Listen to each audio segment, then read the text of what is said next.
Welcome to the first session of the 29th Annual Animal Law Conference. Thank you so much for joining us. My name is Joyce Tischler.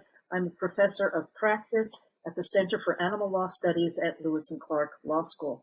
Before we begin, I want to introduce our speakers.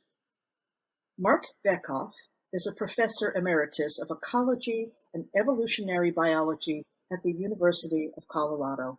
He has published 31 books, won many awards for his research on animal behavior, animal emotions, cognitive ethology, compassionate conservation, and animal protection. And he has worked closely with Jane Goodall and is a former Guggenheim Fellow.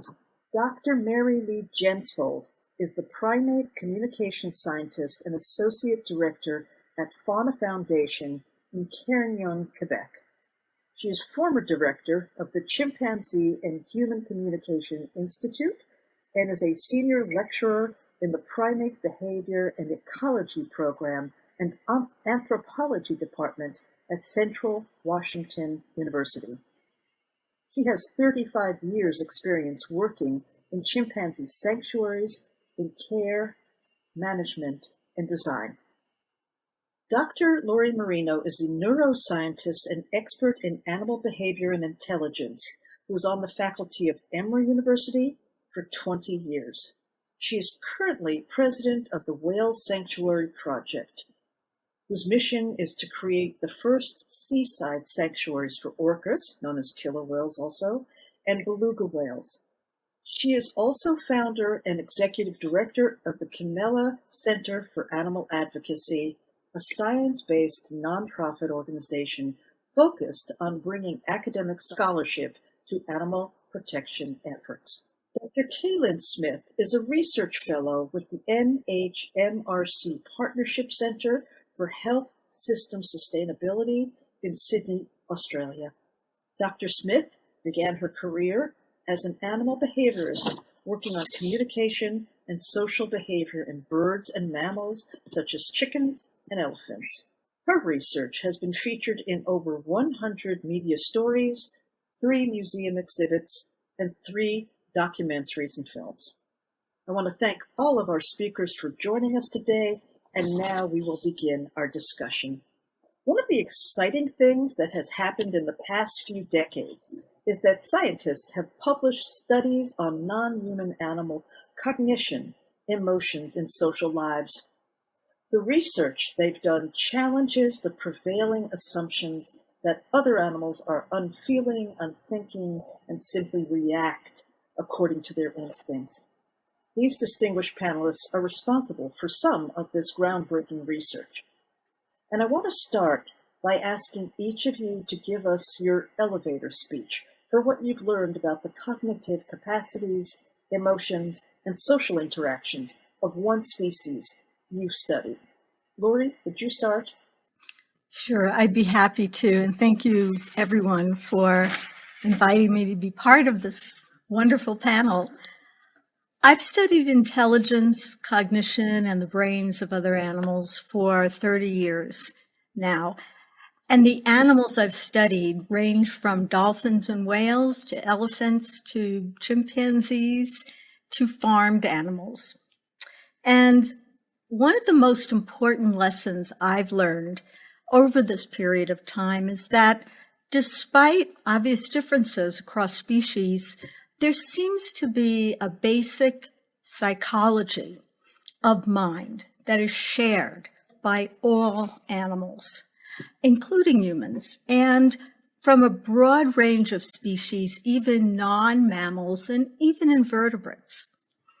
Rather than demonstrating increasing psychological distance between humans and other animals, it seems the science has pulled us in the opposite direction, showing us that the mental life of other animals is really not so very different from our own, and that we can understand to some extent what happens to other animals when they are abused and mistreated. I've studied the impacts of confinement in large exotic animals like killer whales, belugas, dolphins, elephants, as well as domesticated animals like pigs, sheep, chickens, cows.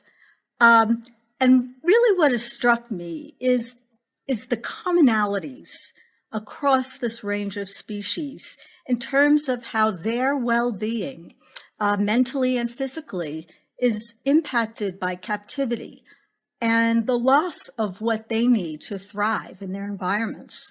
We find the same kinds of brain mechanisms responding to the environment in whales, humans, and pigs.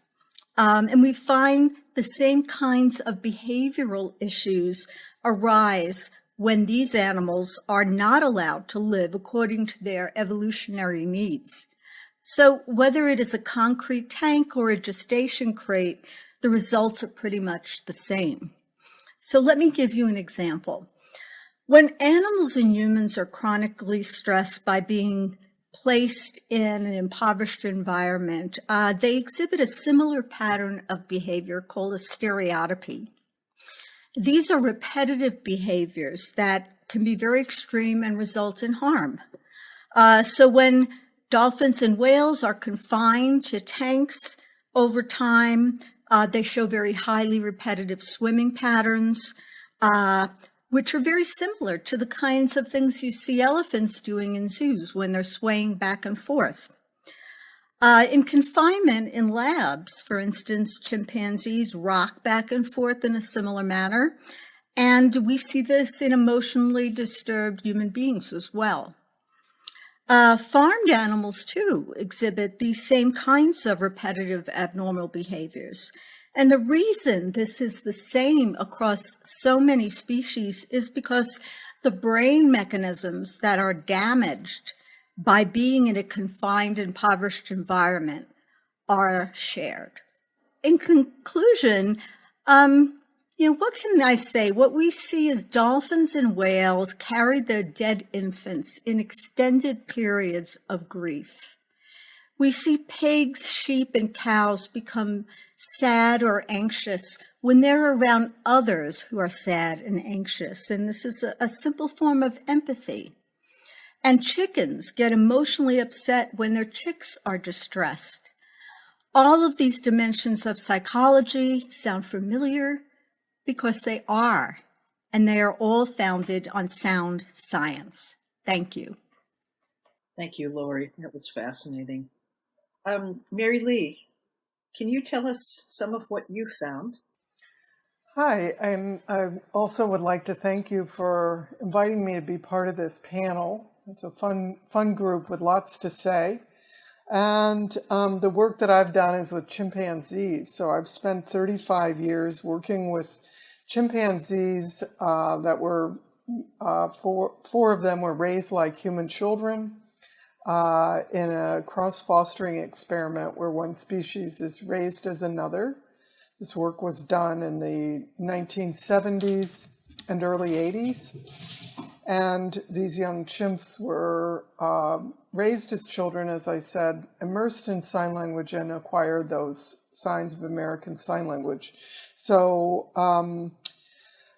then one of those chimps taught her chimpanzee son Lula's sign language.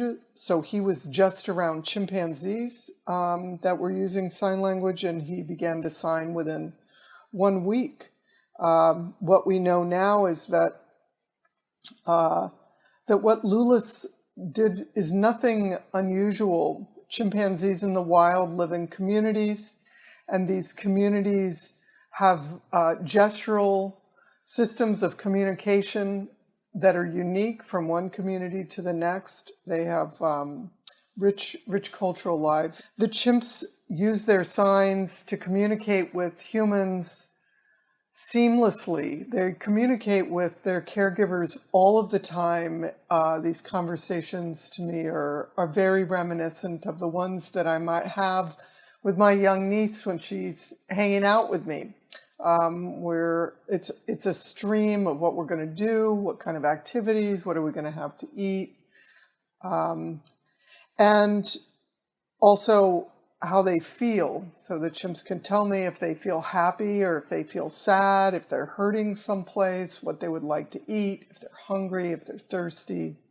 They can tell me about events that have happened when I wasn't there. They use their signs to sign to each other. They also sign to themselves like we talk to ourselves.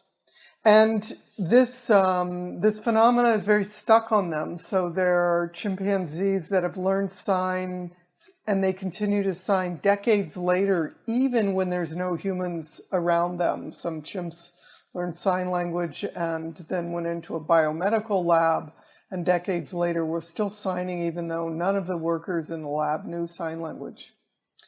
And so with these conversations that I've been having with the chimps over these years in my research, they're telling us what it's like to be another species, and they're doing it in a language that we as humans can easily understand. So there's not a whole lot of interpreting that needs to go on except for understanding American Sign Language. And what they tell us is that they have rich emotional lives, they have feelings, there's an awful lot going on in there all the time. Thank you. That's marvelous. Mark, can you talk about some of what you've learned? Sure. Thank you so much for having me join you all. It's been an educational experience for me as well. So I've done field work on a whole lot of different animals. I studied coyotes in the Grand Teton National Park for about 8.5 years. And I studied Adelie penguins in Antarctica, and free-ranging dogs in a lot of different places, and birds living by my house in the foothills of the Rocky Mountains outside of Boulder. And like Mary Lee and Lori have mentioned, they haven't suggested, and that's important. We know these animals have rich and deep emotional lives. We know they're smart. We know that they have deep feelings about what happens to themselves and to other beings. We've already heard about empathy in chickens and in a wide variety of other animals. So as an evolutionary biologist, to me, the real question isn't if emotions have evolved, it's why they've evolved. I mean, I recently got a paper saying we still don't know whether dogs enjoy playing. And my response to that is, I'm glad I'm not this person's dog, because we do know that dogs enjoy playing. There's always more to learn, but let's just cut through the chase and stop asking these ridiculous Cartesian or pre-Cartesian questions. Another thing that I focused on a lot is species-specific or species-typical emotional capacities. To me, it's what animals are feeling. It's not what they know that's important. So it doesn't matter how smart they are. It really matters what they're feeling. So there's ample evidence. Since I'm a field worker, I really go that way. But, you don't have to go any further than the animals who are imprisoned in tanks at SeaWorld or in tiny little lab cages to know that they suffer captivity effects, which is exactly what Lori was highlighting. I mean, you'd have to be blind and probably deaf to go into a lab where all this torturing has occurred and not feel what these animals are feeling. And I'm a scientist, and I'm really happy to say that. I'll have my colleagues say, well, you really can't feel what they're feeling. Yeah, you can feel what they're feeling. You just have to get out of the science trap and just look at these animals and listen to them and observe them. So I think that that's really important, to focus in on what we call species-typical or species-specific behaviors and look to see whether the animals are performing them freely. The ability to perform, quote, natural behaviors was part of the original 5 freedoms when it was put forth in the mid-60s in the UK. Another huge thing that I've studied for years would be individual differences among animals, mainly within species. When young coyotes and young wolves come out, these are wild animals, not captive animals.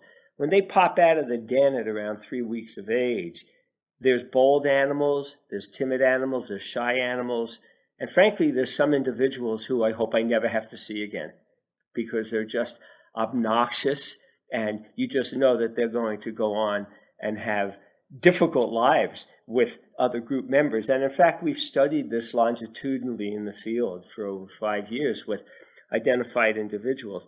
The reason I mention that is because normalizing behavior is very dangerous.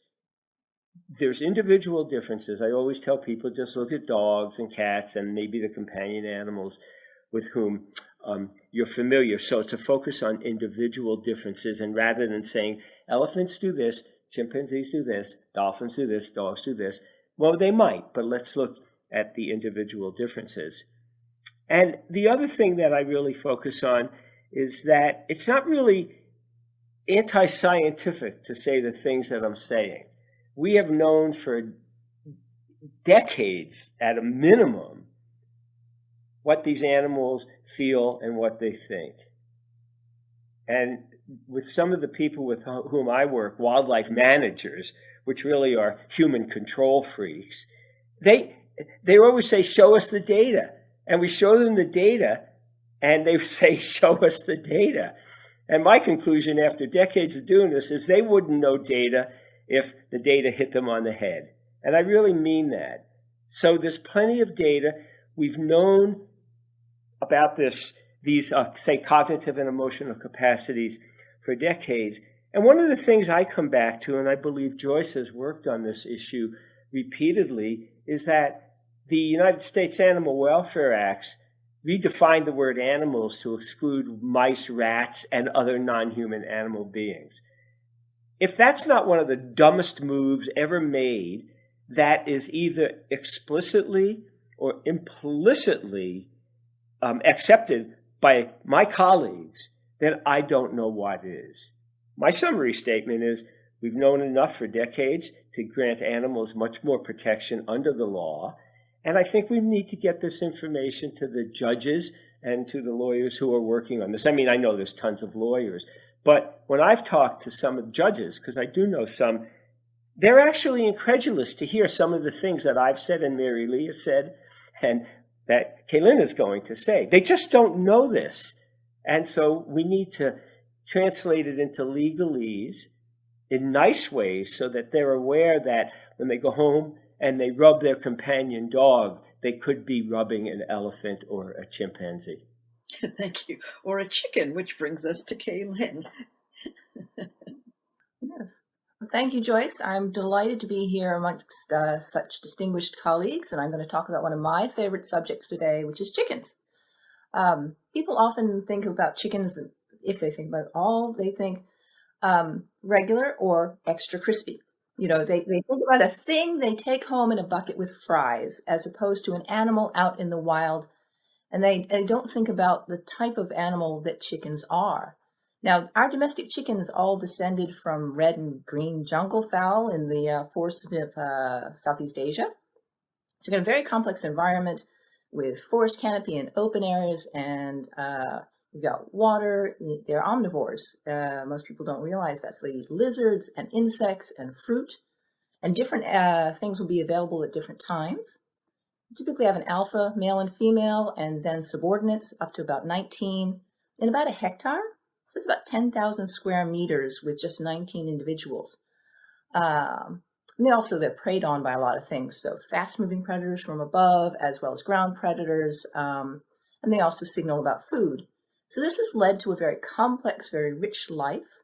So they actually have 4 distinct signals that are referential. What that means is that they mean something specific in the environment. So when an animal hears this sound or sees this signal, in the absence of the thing, so in the absence of a predator, they will still respond as if the predator is there, which is amazing. I mean, we used to think that only humans were able to convey not just I'm afraid or I'm hungry, but there is something here and here is information for you to use. And the receiver, the one listening, will actually change its behavior based on its own knowledge of that information as well. For example, if a male is alone and there's an aerial predator coming, a hawk or something, the best thing to do is be quiet, because if you get spotted, you're lunch. If the male's by himself, he'll be quiet. If there's a female and chicks there, he'll actually call, which warns her and protects her, increases his risk and reduces hers.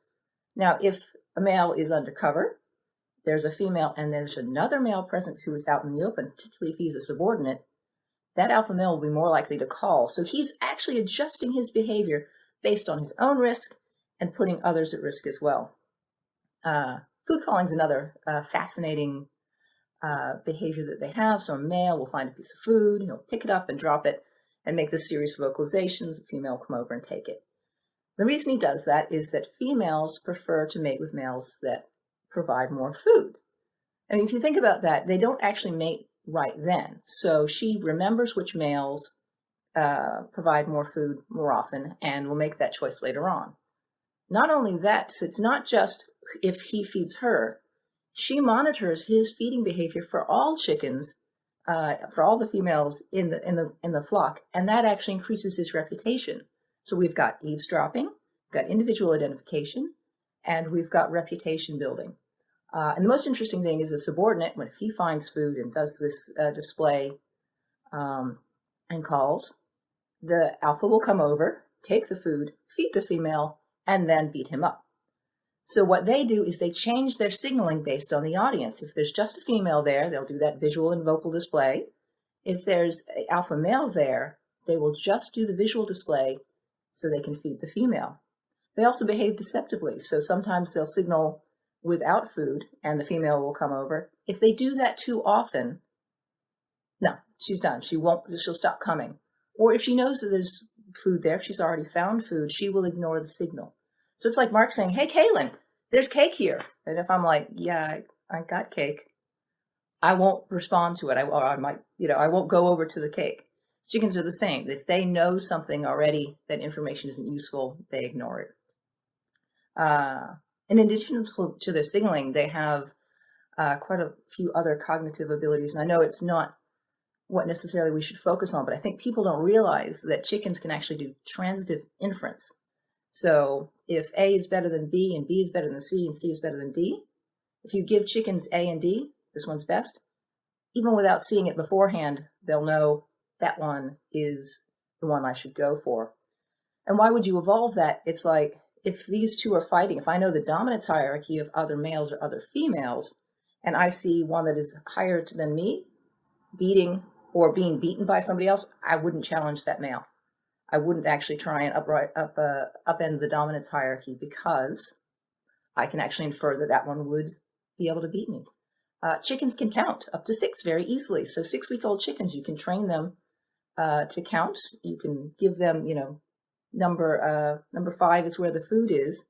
And it doesn't matter if 5 is out here or here. They'll go along until they get the 5th one to get the food. They can do simple addition and subtraction.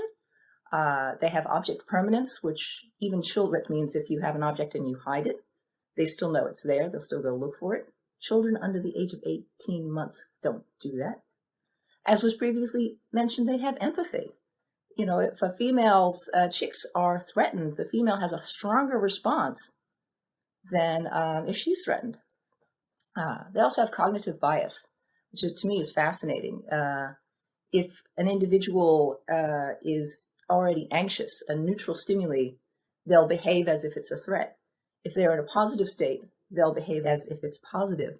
So imagine there's a phone call from a friend that you haven't talked to, and the last time you talked to them, everything was fine.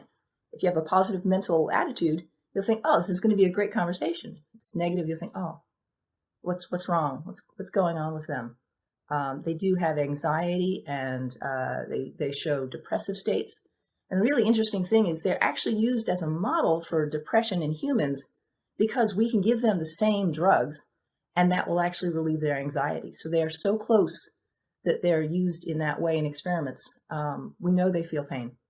If you do something to them and then you give them pain relief, they'll respond the same way, the way that we do. So, this to me paints a very rich picture of cognitive and social interactions. And if you think about it, so we've got 19 individuals and 10,000 square meters. Now let's go to the commercial animals.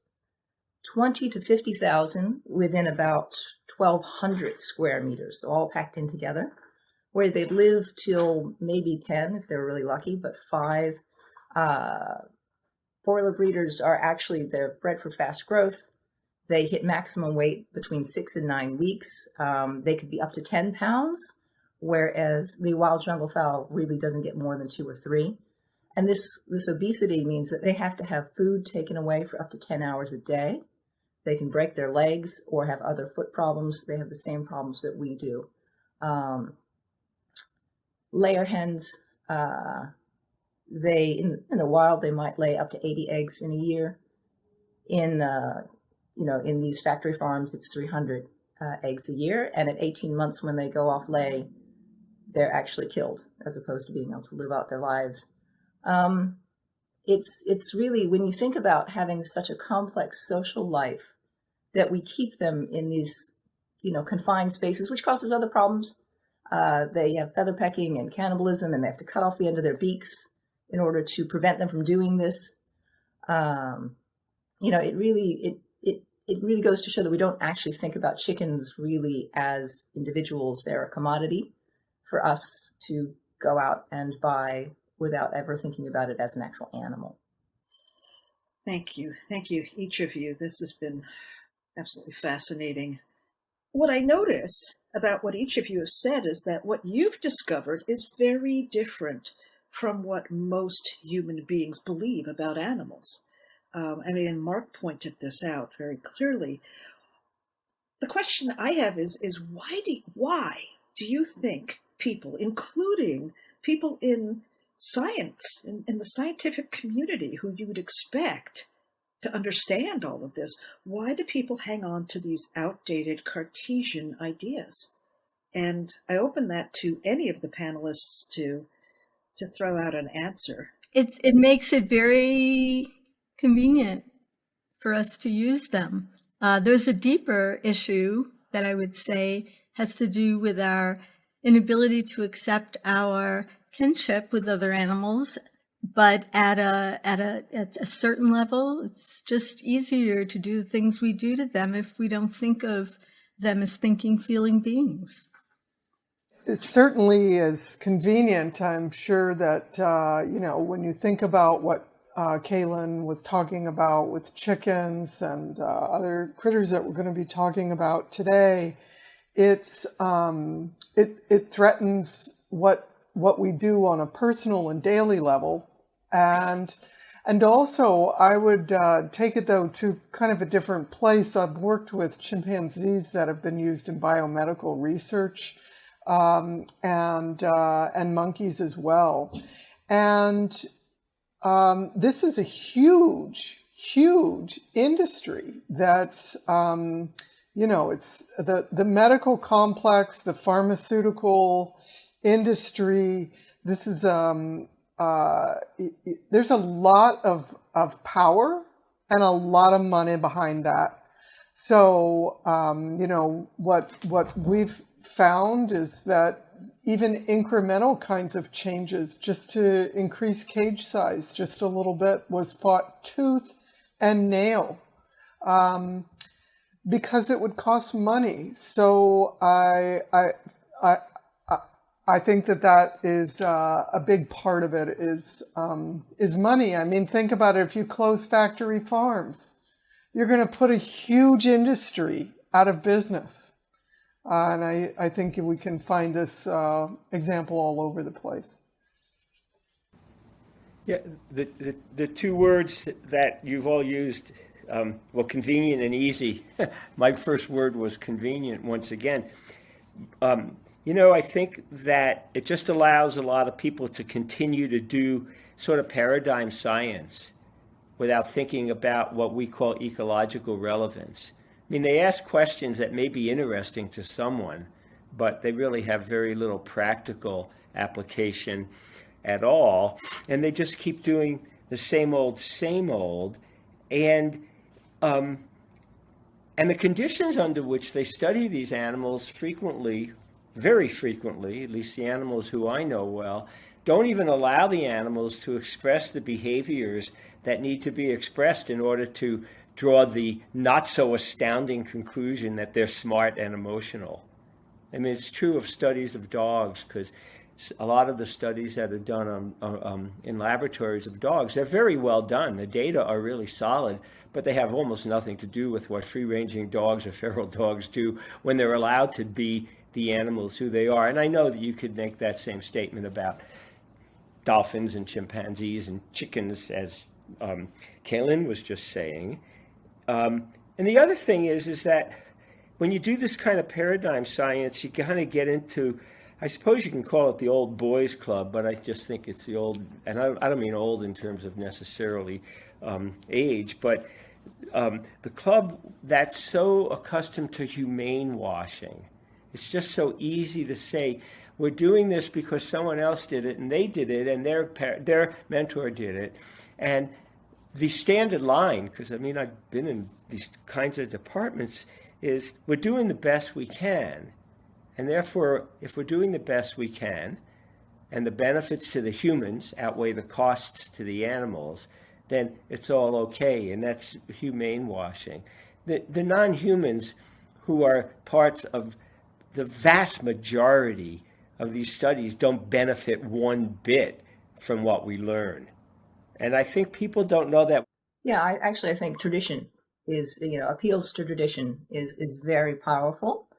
I think it raises the question, the who benefits. And of course, you say, oh, well, we stopped having 20 billion chickens in these factory farm conditions, everyone would starve.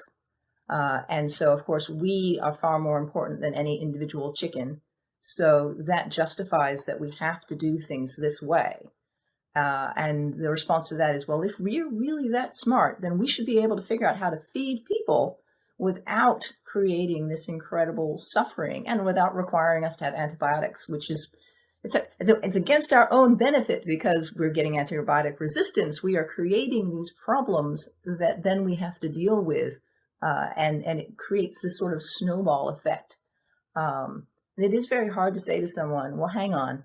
So if a chicken can feel depression and it can, and we can use it as a model for human depression, doesn't that actually say something about their ability to feel and the ability to suffer and understand? Also, I mean, the research definitely shows they have memory. We've had people say, chickens, they have like a 30-second memory, right? I'm like, that's not even true for goldfish. Where does this come from? But as you say, it makes it so much easier for us to live this way, to not feel guilty, and to go about thinking about other things rather than thinking about animals and thinking about how we should treat animals. One of the rationalizations I've heard for the way that we treat other animals goes back to religion. And when certain religions, Christianity, was trying to lift up human beings so that they would hopefully get better treatment, the best way they seem to have found was to push down all other creation. And that has stuck with us for, a couple thousand years, frankly. But you're talking about, Joyce, this is so important. It's the scala natura, it's the great chain of being, it's the ladder of progress, whatever you want to call it. It's been with us for forever. And it's this idea that in nature, humans are on top of some kind of a value system, and every species has their place in nature that's related to how similar they are to us, how intelligent they are, how much they're like us, and then how valuable they are. And who put together this system but humans, right? And again, it's really convenient to be able to say, well, fish are lower than humans, so therefore we can do all these things to them. And we are, even at this time, after all of our scientific advances, we are committed to the scala natura. It is still alive and well in 2021, despite all of the science and everything. And that's a problem. And that means that somehow we have a real emotional need to hold on to that false view of nature. Mark said something earlier about the benefits to humans outweighs the harms to the animals in research labs. But the benefits to the humans, sometimes may be great, but the harms to the animals, I think we know, are always severe. I just wanted to jump in on that one because it was something that Mark raised that I think is actually really, really super valid. Now, maybe Mary Lee is going to say this. The amount of research done on animals that actually then is translated into medicine or advances for humans is minuscule.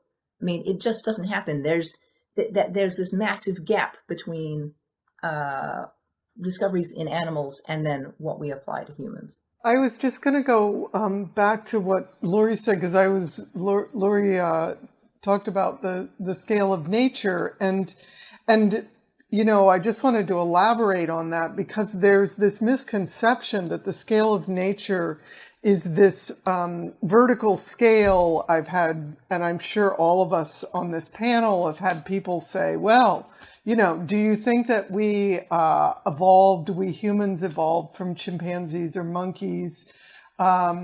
Words like more evolved or less evolved, as if the only species that continues to evolve is humans, and all the others stopped as they were sort of crawling along. So, and really the way to conceive of this, that kind of goes to a paradigm shift, is, and it is a lot of, plays off of what Mark was talking about a little bit, is you take that scale of nature and flip it on its side. So the only species that are not evolving are the ones that are extinct. That's the problem with climate change, right? As critters are constantly adapting to their environment, and if you don't, you're going to die. The climate is making environments change quickly. That's one of the problems. That's one of the things we've talked about. And so I think a lot of people, what I run into in my work with chimps, is that people have this thing, oh, okay, well, so they're arguing that we can let chimps into our clubs, so to speak, and then just move that gap, and we'll just move that around. But I think what really the message is that all species are completely evolved to the environments that they're in. We just abandoning this concept. I mean, even the Bible, talks about man being made in the image of God. Then boom, that puts man right there at top. So I just wanted to add that in. But what's lurking not so much behind the scenes is speciesism. I mean, that's really, to me, what captures so much of what we've been talking about, these false linear hierarchies where we place ourselves above and separate from. That's another thing that we really need to focus on, is that we're not only placing ourselves higher on these silly linear scales, but we're actually almost having a gap. So, the whole concept of human exceptionalism. And I always say we're exceptional, but so too are other animals. But it's just, for some people, I think it's just genetic, because some really bright people believe this garbage and they keep doing the research and writing about it. And I don't remember who said it, maybe it was Kaylynn, but a lot of the people who put this garbage out are really bright, and they should be able to come up with keen, non-invasive studies. I feel that way in the field, that there's certain things that we just don't do, and you sit down and you decide you can't do this. It harms the animals. But really, one of the most important factors that comes into my own work, and I know Lori's and probably all of your own work, is it also distorts the data. More humane means better data. And I'm sure that there are some, examples that won't support that. But across the board, when you're forcing animals to do stuff in unnatural groups and to do things that mean nothing to them at all, it's not surprising that they don't do these things. And I just remember a very well-known primate researcher saying to me in confidence, and I really meant it, he and she, there were a couple of them, really meant it, is the reason these animals aren't doing something is they're just bored. They're like saying to the researchers, you want us to do this again, or you really are asking us these questions? And from a practical point of view, I think this is once again, or not only my message, but everything we're saying really needs to get out into the legal system. anytime I read a new medical discovery in a newspaper, I'm always like, please just say in mice. Because, oh, we've developed this thing for Alzheimer's. And I'm like, mice don't get Alzheimer's. We've had to genetically engineer this animal in order to have them have our disease. They're all like genetically identical individuals. The dosages can be something that a human would never have. Yeah, the examples of the work with the fake sugars. And when you think about what kind of wasted energy, so it's animal suffering, wasted energy, and if you want to appeal to the economic sense, wasted money. This research doesn't translate into something that humans can use. So it's even worse than, you've caused suffering without actually creating something that would be your end goal anyway. And you're right, there are plenty of studies that show if you keep mice in completely denuded cages, same thing with chickens, the behavior is just wrong. And the data that you're getting, the information that you're using is incorrect.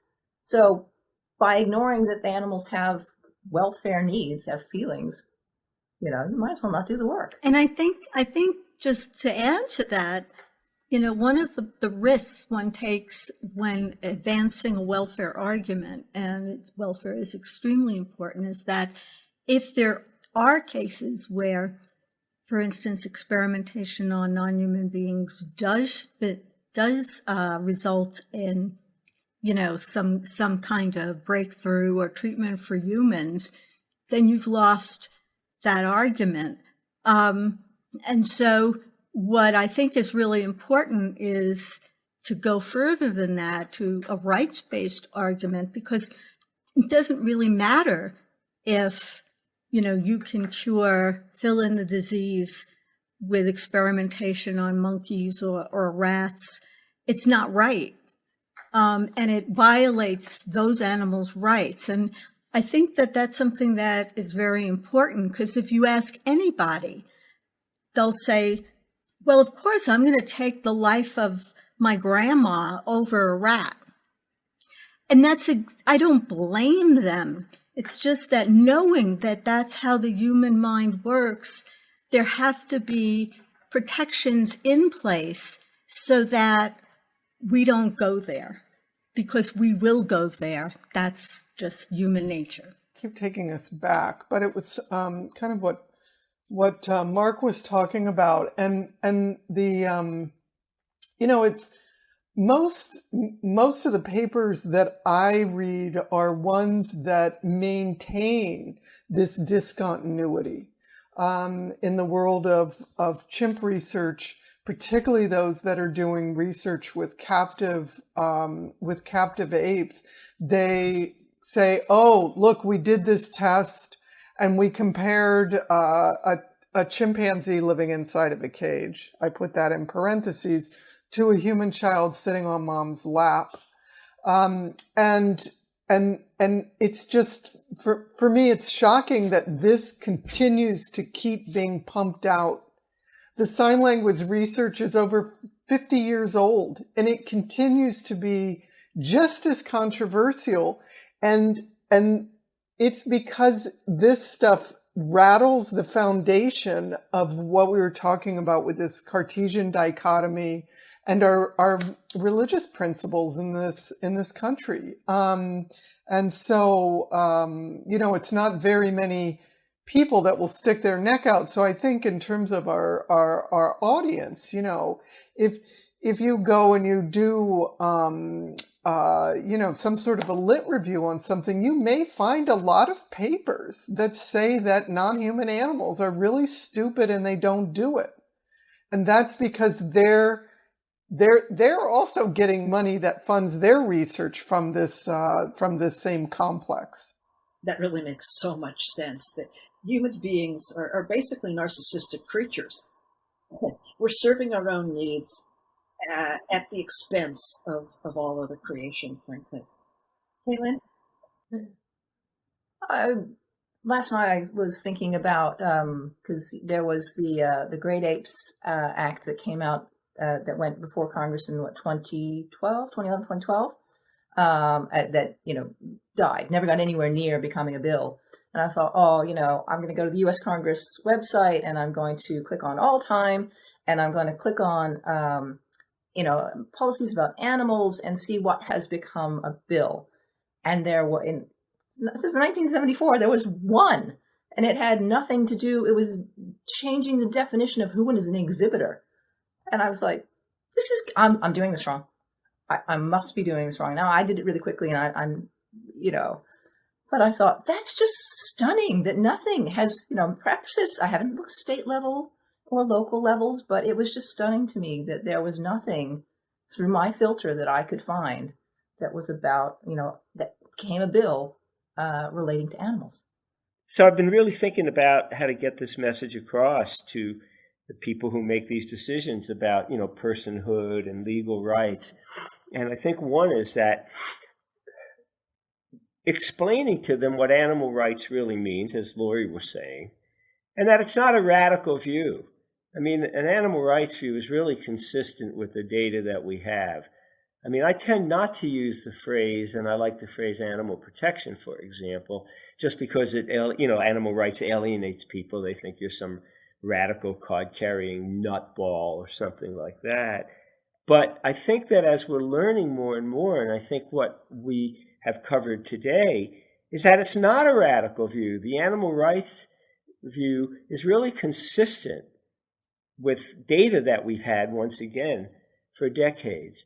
And I'm only saying that because I do talk with some lawyers who are working in this area, and I sometimes fear that the people who ultimately make these decisions really think of it as some kind of left-wing radical scheme, when it's not. It's really based in solid science. And I think all of us have to get that out there, that there's a solid scientific basis to the requests that Steve Wise and others are making, in the legal system. And I also think that we need to, once again, we've been trying to do it today, and I think we've done it very effectively, boil down for the people who make these decisions, really boil down what we know, not what we don't know. I mean, there's tons I don't know about dogs, and I've been studying them for decades. But it's what we know about dogs and dolphins and chimpanzees and chickens and other wonderful animal beings that can really be used on their behalf. You've really gotten to the crux of it. How can we as lawyers take what you have learned and get it to help change the minds of judges? Because boy, is that hard. Mark, you mentioned this earlier. Steve Wise has written that he's had this debate with some of the leading legal scholars, the debate over whether animals should have rights. And there are some scholars who say, yes, you're absolutely right. Cass Sunstein and Larry Tribe, yes, who have said, yeah, now that you raise that point and I think about it, yes, animals should have legal rights. It makes perfect sense. But then someone like Richard Posner, who's a distinguished federal judge and teacher, has said, no, they shouldn't. And when you come right down to it, he can't give you a logical reason. He says, it's just what I intuit. How do you answer that? But we've got to answer that. We've got to get through that. We've got to get judges to understand that what you've discovered about animals makes perfect sense. Now, logically, it makes sense. It makes sense scientifically, but the barrier is convenience, greed, money, tradition. How do we get past that, do you think? Oh, and I think you're forgetting one other piece of that recipe: arrogance. Arrogance, yeah. Religion, yeah. I mean, other piece. And can I add another ingredient to the recipe? I would say that it's fear. At the deepest level, fear that we are animals and we're just like all the other animals. And our fate, our personal fate, is the same as other animals. This is something that Ernest Becker wrote about, that Michael Mountain and I have written about, that at the bottom line is this unconscious fear that, holy cow, we have to find something that's different about us than the other animals because we don't want to be animals. And so that's a subconscious thing that is very, very difficult. It's very intractable. What do you do with that? Yes, you've hit the idea that animals are bad, that humans are divine or have the capacity to become divine, and animals are bad. Animals are just, out there fighting and doing, there's no cooperation, there's no understanding, no harmony. And obviously that is completely untrue, but it's a deeply held belief. The legal system mirrors society, and judges are members of society, right? And we have a legal system that treats animals almost exclusively, with the exception of some of how we treat companion animals through the cruelty laws. Our legal system treats animals as commodities to be used for any human purpose, no matter how ridiculous. So the question becomes, how do we get human beings to acknowledge the capacities of other beings? But it's getting out that message about empathy and caring, and that they really grieve and that they really care about their families, and they really have a lot of positive aspects to them. You don't have to dig very deeply now to find all these positive pro-social behaviors, and that might be something that could be convincing to a judge, that these animals really care about their friends and families, including chickens. Can I usually, when I talk about that kind of thing, I also flip it the other way, in that humans are incredibly violent. We're incredibly xenophobic. And I guess the, sort of the violence and our capacity for aggression is something I point out that we share with chimpanzees. I work with Jane Goodall, and one of the things is that she says is there's always hope, because there's always particularly the children with an open mind, and helping children understand how animals think and feel and getting that education.